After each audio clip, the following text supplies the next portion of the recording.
Pues yo quisiera empezar dando la enhorabuena y felicitando a los ponentes y al director, que no está aquí, pero que nos ha dado una visión, a mí me parece que muy animosa, de lo que puede ser esto de los autos en relación con lo que significa el teatro clásico de Almagro, que no tiene por qué estar reñido los autos con el otro teatro, que no es auto, porque tienen una interrelación constante y eso es evidente. Entonces, empezando por la felicitación, yo querría decir que tampoco estamos, unos hablan de Calderón, otros no, bueno, pero yo veo que, por ejemplo, en Lope se ve clarísimamente cómo hay todo un gusto por los viajes marítimos. Por eso yo le decía al profesor Rull que la despedida es constante también. Y bueno, yo mañana ya hablaré de esto, de los barcos, pero que tiene también relación porque se habla de la nave de la Iglesia en general, de la tradición bíblica, etcétera. Y muchas veces se olvida algo que está más cercano a ellos y que yo creo que es un auto sacramental visible y que va por las aguas, que es la nave Argos, al frente de la cual estaba don Juan de Austria en la batalla de Lepanto. Y esa imaginería de la nave, que se puede ver la maqueta en el Museo Marítimo de Barcelona, es además de preciosa, pues es todo un mundo alegórico. Es decir, ahí está la alegoría, ahí está la pintura, ahí está la arquitectura, ahí está lo que entendemos estéticamente de lo que es un auto.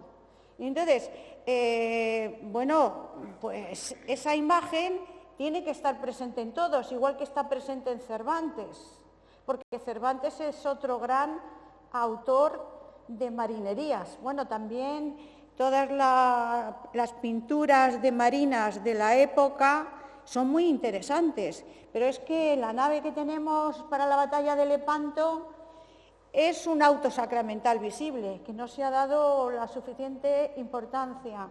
Por eso yo creo que desde Cervantes se ve muy bien en el Persiles, en Lope, la constante proliferación de barcos, o sea que sí, y en Calderón, no estamos reñidos, o sea que yo creo que es constante.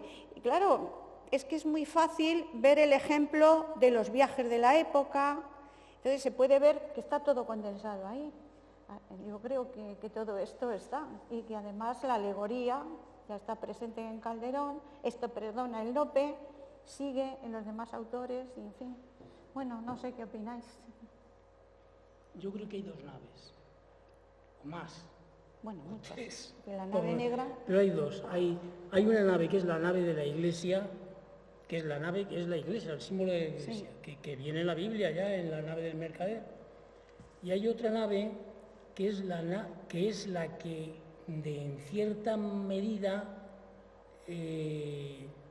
refleja Sebastián Brandt, en su poema La nave de los locos, sí, que luego se reprodució en la pintura también perfectamente, ¿no? Entonces, esa otra nave es la nave de los humanos. O sea, hay una nave mística, digamos, la Iglesia, otra nave de los humanos que navegan por un mar lleno de tribulaciones y de horror, ¿no? Y que los marinos que van allí son realmente el mundo entero, que está loco, ¿no? Esa visión es dual.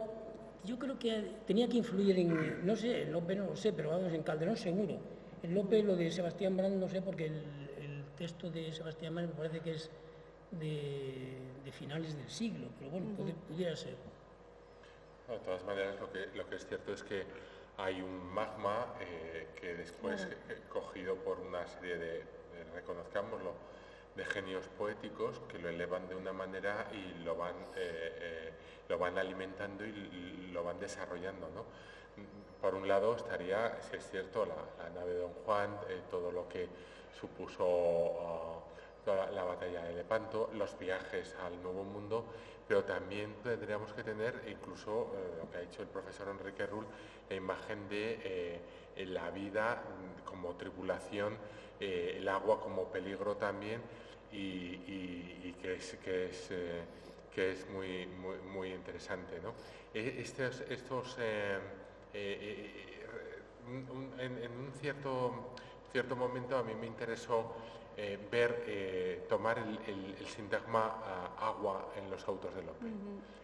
Y dices, bueno, agua, pues a nosotros se nos ocurre una o dos funciones del agua: ducharnos, beber, cocinar y poco más, ¿no? La riqueza que le da a Lope, cómo utiliza, cómo es plastilina en sus manos, ¿no? Es auténtica plastilina, y entonces tenemos naves, tenemos el agua de las lágrimas, tenemos el agua del bautismo, tenemos todo, y aparece en todas las circunstancias, ¿no? Esa plasticidad que no solamente es en el agua, sino que además luego en las naves, que cojas el motivo que cojas, y en Calderón son capaces de crear auténticas maravillas, ¿no? Precisamente porque también el auto les da esas potencialidades. Es que es un género que, claro, con una riqueza, lo comentamos siempre, ¿no? Una persona que no es experta en los autos sacramentales se da cuenta que se está perdiendo en la lectura muchas cosas, ¿no? De una riqueza doctrinal, teológica, natural, científica, etcétera, etcétera. Y que por eso son necesarias, creo yo, esas ediciones que vamos haciendo para rescatar, para volver a leer esos textos, para volverlos a recuperar y de alguna manera ponerlos en circulación y lanzarlos otra vez al mundo, ¿no? Para que se pueda apreciar toda esa riqueza que está contenida en ese mundo, ¿no? Además hay un mundo simbólico maravilloso, donde claro, se une todo, claro. Claro, pero no solamente el agua, las naves, los monstruos, las hidras, incluso cuando uno utiliza, por ejemplo, un determinado apóstol y lo va viendo. San Pablo no aparece de la misma manera en Lope, en Calderón, y cómo los van utilizando de una manera, son arcilla en sus manos, ¿no? Y son figuras muy coherentes, ¿no? Que llaman mucho la atención, pero porque quizá el género es tan plástico que permite hacer con esos elementos lo que uno quiera, ¿no? Claro, o lo que ellos quieran, vamos.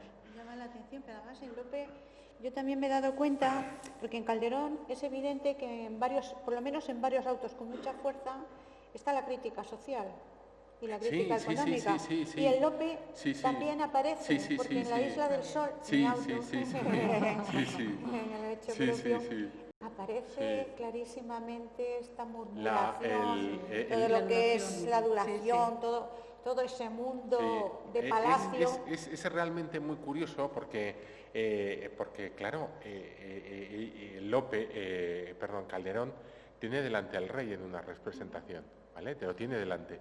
Y uno dice, bueno, pues ¿qué le va a hacer? Pues como si tenemos delante de nosotros a Sarkozy, pues adularlo, evidentemente, que es lo que se tiene que hacer cuando uno tiene Pero también aprovecha, y es muy curioso, aprovecha para lanzar sus mensajes. Y muchas veces son mensajes sociales. Sí. Por ejemplo, en Calderón, el nuevo hospicio de pobres. El nuevo hospicio de pobres es un auto que ya ha muerto Felipe IV y está Mariana de Austria. Y entonces Mariana de Austria le está diciendo que en Madrid hay una situación un poco dura con los pobres y que hay algo que hay que hacer, y que bueno, pues que hay algunas instituciones que se están encargando de los pobres. Si nos fijamos la fecha de estreno del auto y el momento en el que Mariana de Austria se implica con algunas instituciones, vemos que son fechas que coinciden prácticamente. ¿Por qué? Porque Calderón les está mandando un mensaje al rey. Y me parece muy interesante también de un poeta que no es simplemente un adulador, como se dice muchas veces, que ocurre, por ejemplo, con otros. Por ejemplo, Quevedo, cuando escribe la política de Dios, si yo llego a ser Olivares y a mí me escribe Quevedo la política de Dios, no lo mando a San Marcos, lo mando al Polo Norte. O sea, es que es una cosa que está continuamente, o sea, yo creo que tenemos una imagen un poco desvirtuada, o light del siglo de oro, como vasallos y tal, y eran personas muy críticas con el poder y que realmente en sus obras, claro, nos hemos perdido mucho del trasfondo de esa cotidianidad que sustenta las obras, pero que evidentemente había un problema en las Cortes y que ese problema se trataba y que ese problema salía en las obras de teatro, eso está por supuesto. Claro, va a tener gran mercado del mundo, que por cierto la están poniendo en Barcelona y va a llegar en septiembre al Teatro de la Comedia. Ahí hay toda una crítica a la devaluación de la moneda. Claro. O sea, claro. Cuando se está devaluando la moneda en la realidad. Claro. Eso coincide con Rivadeneira. Claro. No se puede devaluar la moneda porque el poderoso entonces lo que está haciendo es meter la mano en el bolsillo, dice, del humilde. Le está robando al humilde. Mucho más claro que ahora. Claro, y evidentemente cuando, bueno, tenemos casos en otros países hispanoamericanos, ¿qué es lo que se hace con la moneda? Es que se empobrece a la población y estos escritores lo están denunciando y lo están poniendo frente a reyes absolutos, frente a un poder realmente que te podía hacer realmente daño.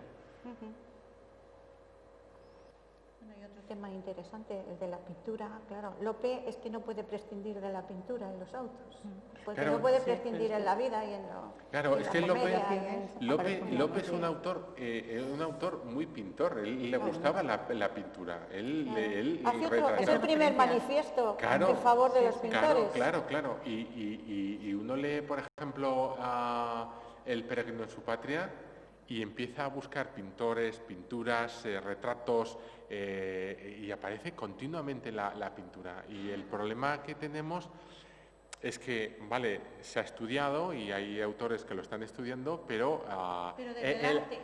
Vale, muy bien. Sí, y el auto sacramental ya desaparece totalmente. Sí. ¿Por qué? Primero porque ya el auto sacramental parece como no es un género del siglo de oro, y segundo no tenemos las ediciones críticas, ¿no? Claro. Y entonces hay que potenciar y lanzarlo, porque nos estamos viendo a un Lope tapándonos un ojo solo. Sí. Estamos viendo de una manera muy miope a Lope. No se puede ver a Lope solamente por las comedias o las tragedias, también por el auto sacramental. Y eso parece que en algunos momentos pues no queremos verlo. Y las acotaciones sí que se ve. Cada vez que va presentando un personaje siempre está en la acotación, cómo se pinta, y hace una descripción muy... Claro. Es muy pintor en ese... Claro. Bueno, él es yerno de un pintor, me parece que es de Urbina, ¿no? Sí. Él tiene la familia, sabe lo que es la pintura, y se habla también de alguna relación que tuvo en Toledo con el Greco, etcétera, ¿no? Entonces yo creo que es realmente muy interesante, y él es muy pintórico, muy plástico en los autos, como va planteando eso, ¿no? Yo creo que es el cine del momento. Es decir, es muy interesante, porque si yo coloco un cuadro con mis actores, coloco un cuadro en el escenario, inmediatamente ese cuadro ya no es un plano historial, es un plano alegórico, es lo que yo veo en las iglesias del momento, con lo cual ya no necesito el personaje que me traduzca, el pastor que me traduzca el plano A al plano B teológico, sino que ya lo tengo absolutamente inmediato, ya se produce el chispazo y ya se produce ahí, ¿no? Y en la despedida de Calderón no hay un precedente, así entrecomillado y todo, del romanticismo, con esas despedidas. Claro, es que la elegía, que es un género puramente romántico, la elegía, pues ya está presente en toda la época anterior, y en el teatro, en estas despedidas, es que no siempre son despedidas elegíacas. Yo, fíjate, eso lo veo más en Cervantes. Las despedidas de Cervantes son más elegíacas casi que en el teatro de Lope y Calderón. Aquí está muy relacionado con algunos argumentos, como he señalado, por ejemplo, el tema de Ulises y tal. Y está mezclado con otras cosas dramáticas más que elegíacas. La elegía es un género, pero es un género poético. Ya, pero que... No sé. Como íntimamente una sensibilidad especial en el viaje. Hombre, claro, es que el siglo de oro fue imitado en el romanticismo, y todos sabemos que el Duque de Rivas imita La vida sueño, y en una obra similar o quiere ser similar. Es decir, sí, y todos los románticos alemanes y franceses, etcétera, siempre se inspiraron en el siglo de oro español. Eso no hay que olvidarlo, claro. Amparo, tú que has estudiado bien los autos, esas despedidas, ¿cómo las ves? También con todo. Yo no lo veo para nada elegíaco. No, Es un punto final del auto y una apoteosis. Pero hay muchos que no son, en los autos no son solo al final, las despedidas.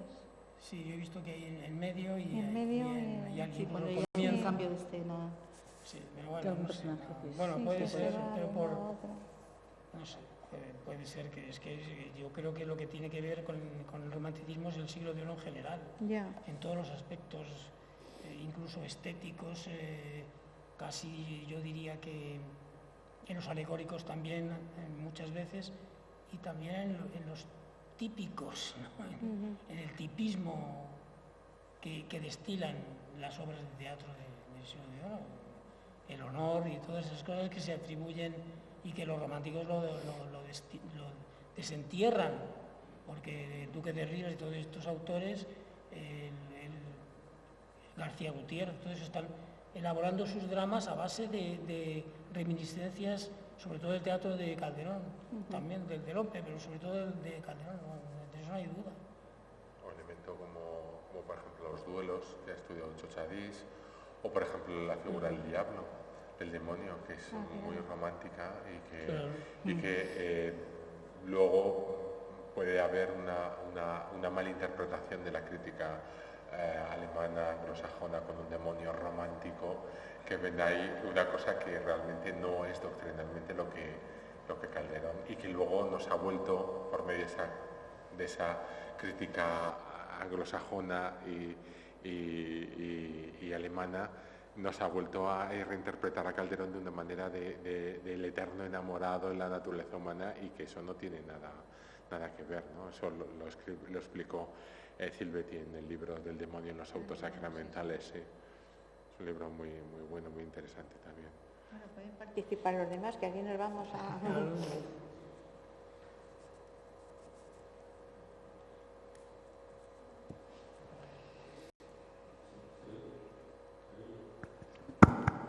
Ahora sí. Ahora sí. No, por todo lo que estáis hablando, sobre todo por el mundo simbólico, el mundo alegórico del auto, la dificultad a veces de comprensión del auto, quizá eso es lo que ha echado para atrás, o echa para atrás a los directores actuales, porque realmente en la escena actual se ven pocos autos en escena. Bueno, tenemos un ejemplo aquí de la compañía Corrales de Comedias, que han demostrado que con Hidalgo del Valle que puede funcionar, pero es verdad que hay muy poco en el teatro español. En los últimos años ha habido otro gran teatro del mundo hace unos años en español, el gran mercado del mundo que está ahora en Barcelona, pero hay muy poca representación de autos. ¿Creéis que realmente, tal como son los textos, estos textos pueden funcionar en la escena actual, pueden ser interesante para directores porque les da más posibilidad para la creación, para la representación plástica de una serie de símbolos, de una serie de imágenes que puede ser también muy rico, ¿no? Vamos, es la pregunta que quería haceros, si realmente creéis que se puede recuperar para la escena actual algunos de los autos de Lope o Calderón. Nosotros, el profesor Rulillo, vimos en escena el auto del Año Santo en Madrid, en la iglesia de los Jerónimos. Y bueno, el lleno estuvo 3 días, el lleno fue total y además no hubo publicidad, fue información boca a boca. Y lo lleva Nuria Alcorta, que tiene la compañía de teatro de La Barca. Y la verdad es que a toda la gente le encantó, porque era un espectáculo, porque entra por los sentidos, visual, auditivo, es decir, era precioso. Y además en ese marco de la iglesia de los Jerónimos, que estaba absolutamente llena, sin un sitio que estuviese para entrar. Bueno, pues eso yo creo que si se hace bien, tienen éxito y puede servir. Igual que si se hace una obra de Calderón como La vida es sueño, que durante un tiempo, la vida es sueño, pero cuando se hace una buena representación, gusta. Y a mí me gustaría ver también el auto de La vida es sueño, porque puede ser una representación, una obra muy bonita y casi cinematográfica, evidentemente. Eso es un auto, bueno... Se hizo en el teatro, sí. que hay en la televisión española. Me parece que lo el auto, sí. Tenemos el vídeo. En blanco y negro. Dejaron en blanco y negro. Y es maravilloso. ¿No? Lo que sí. Era una representación preciosa. Sí, y lo tenían catalogado como La vida es sueño, anécdotas de televisión. Catalogado como La vida es sueño y decía, qué raro, aquí no aparece Segismundo, aquí no sé qué, está equivocado todo. Era para romper, gracias a Dios que nos lo dieron. Pues por lo menos lo conservamos, pero es precioso, sí. En blanco y negro, que además le va muy bien a esa obra, a esa representación. Entonces, claro, podría tener éxito, evidentemente. Yo creo que habría dos planteamientos en la pregunta, ¿no? La primera que has planteado es si se entiende hoy, ¿vale? Y entonces te devuelvo la pregunta, ¿entendía el público de la época todo lo que se le representaba? O sea, estamos defendiendo la idea del pueblo teólogo, que se ha aparecido en todos los críticos, en parte de los críticos. Ese es un problema. Una cosa es lo que entiende, por ejemplo, voy a poner el lector ideal, Ignacio Arellano, ¿vale? Y entonces lo entiende todo, y otra cosa es lo que entiende un alumno de Ignacio Arellano, ¿vale? El segundo problema que yo veo es si es atractivo, y yo creo que, bueno, yo vi ayer el Sacrosanctum Sacrificium, y a mí me parece muy atractivo, a mí me parece una representación muy atractiva. El tercer problema, la tercera pata. ¿Por qué desaparecen los autos sacramentales? Porque en 1765 se deciden no acabar con ellos, se decide no financiarlos. No porque la gente no fuese al auto sacramental. La gente iba al auto sacramental, a la fiesta, se ponía de vino hasta arriba, iba al auto sacramental y yo creo que se lo pasaba divinamente. Pero hay una autoridad que dice que eso se corta. Ahora, el problema será si nuestras autoridades o las personas o nosotros o las universidades o no sé quién no damos las alas o no creamos los espacios o el Almagro o el Corral de Comedias o las instituciones no retomamos los autos como tal. Claro, el auto tiene que fermentar de alguna manera, tenemos que hacerlo producir, pero yo creo que también como el castigo sin venganza, si no estamos nosotros, perdón, un profesor mío de la facultad decía, su papel aquí es la de salvar el mundo, ¿no? Pues si no estamos aquí dando la matraca con nuestros autos sacramentales, con nuestras comedias, yo creo que ahí fuera hay interés del público, pero de algunos dirigentes yo creo que no hay ningún interés, ¿no? Entonces nosotros tenemos que dar esa matraca para que de alguna manera se imponga y se vea más teatro, y yo creo que la experiencia es que cuando se da, cuando se produce, la gente va. Otra cosa es lo que entienda después el público, el espectador ideal, Ignacio Arellano, y luego lo que entendemos los demás mortales, ¿no? Pero, o Felipe Pedraza, me da igual, ¿no? Pero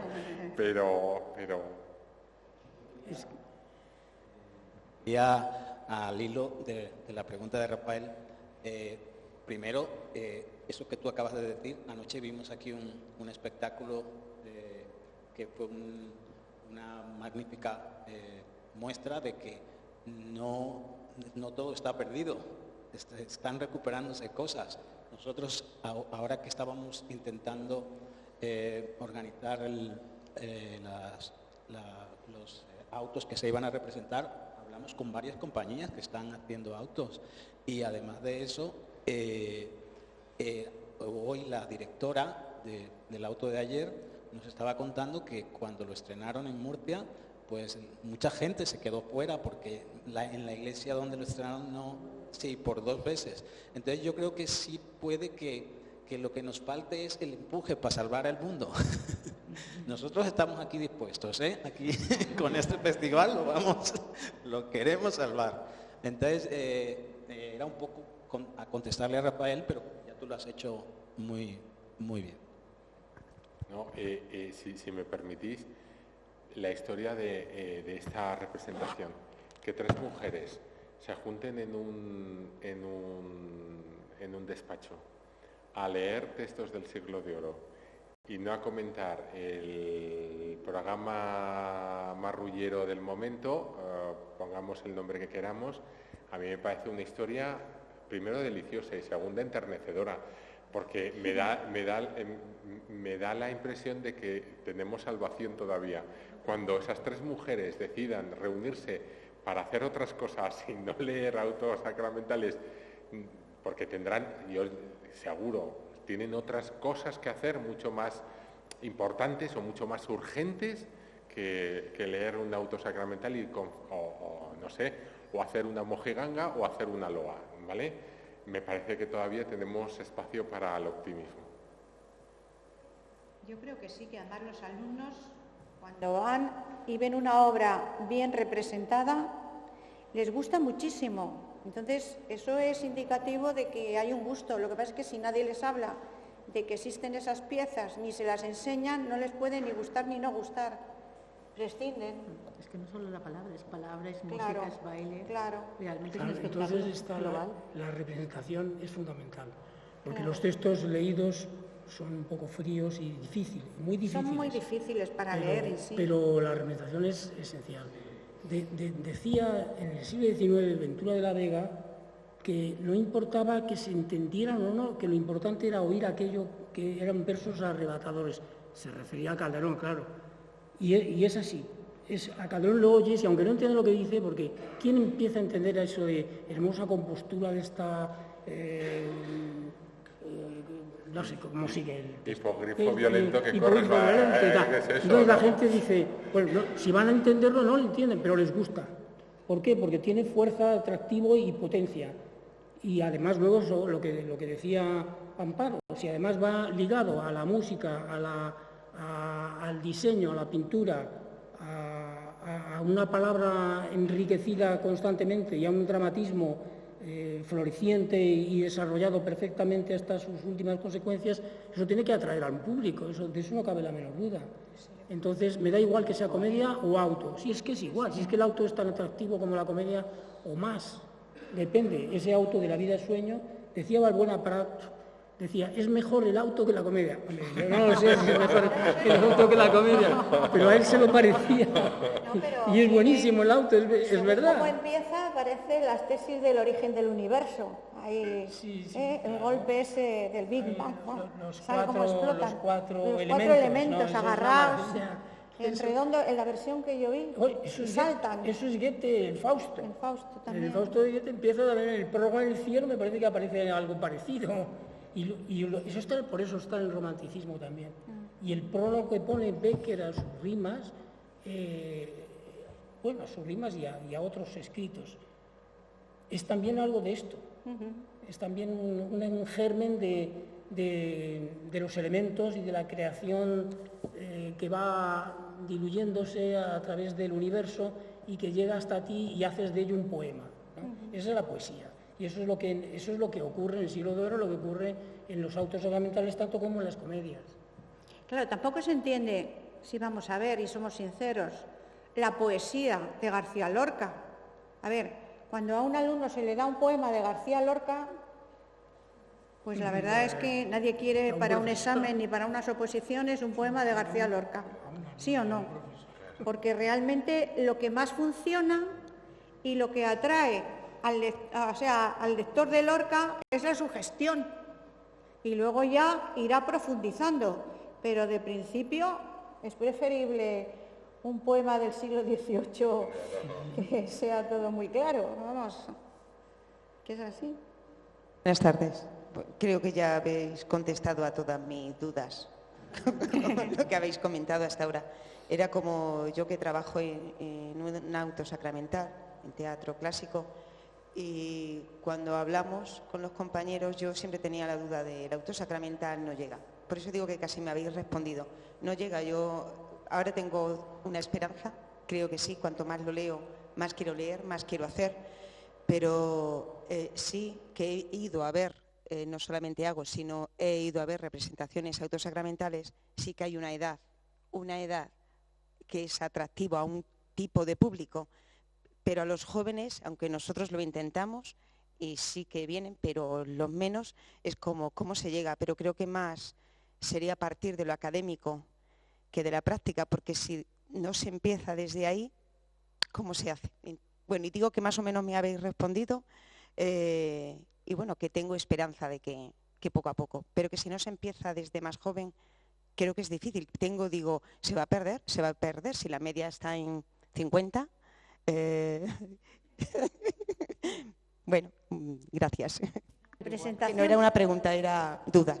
Sí, no, digo que la representación del Gran Mercado en Barcelona dan un libreto con la explicación primera del auto, para que el que vea la representación se entere bien.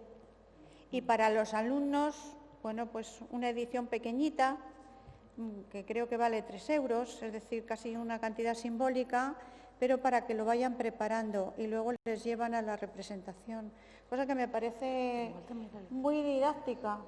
Pero también la elección del tema y del auto también puede ayudar mucho. Claro, Lógico que es más dinámico un texto como La adúltera perdonada, porque el tema del adulterio todo el mundo lo puede entender, y la venganza y el rencor que conlleva. Yo creo que eso puede llegar a... Claro, hay muchos. Porque gusta la poesía, gusta la música, gusta el baile, gusta el vestuario, y tampoco hay por qué entenderlo todo para que te guste. Tú puedes escuchar una canción en inglés, no tener ni idea, pero te gusta la canción, y luego ya la entenderás. Entonces, primero que te atraiga, que te enganche, y luego ya veremos a ver si acabas de entenderlo o no. Es un poco difícil que todo el mundo pueda tener una lectura profunda, un entendimiento profundo de un texto, sobre todo de Calderón.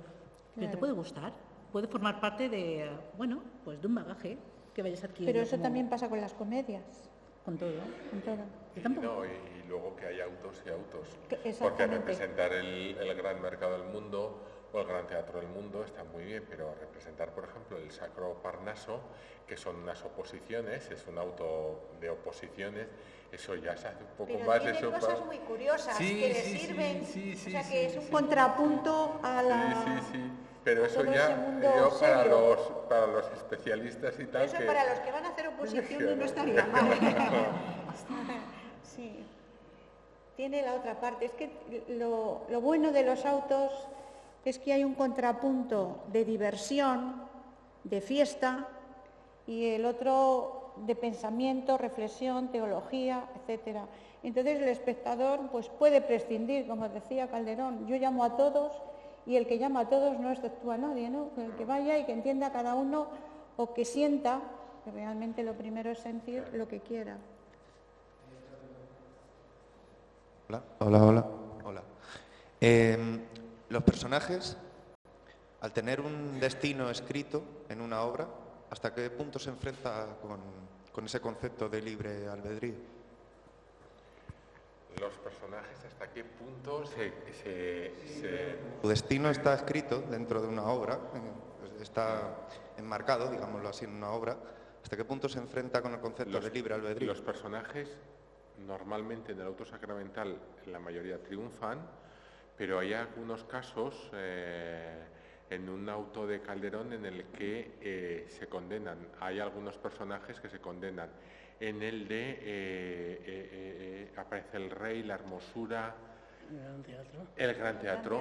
El rey se salva la condenación, pero por los pelos, de última instancia.